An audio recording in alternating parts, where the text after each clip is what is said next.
name is and today I'm going to be showing you guys how to load cash into a Genmega ATM machine. The first thing you're going to do is open the bezel door with your key and open the vault door with the lock to your combination.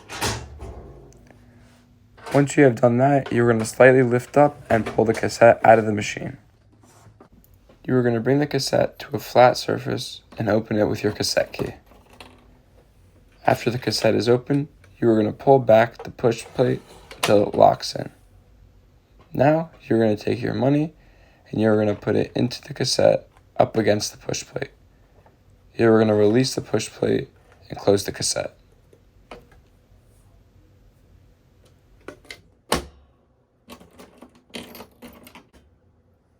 After you have filled the cassette with money, you put it back into the machine and you're all set. If you have any questions or comments, let us know down below and subscribe and like for more videos.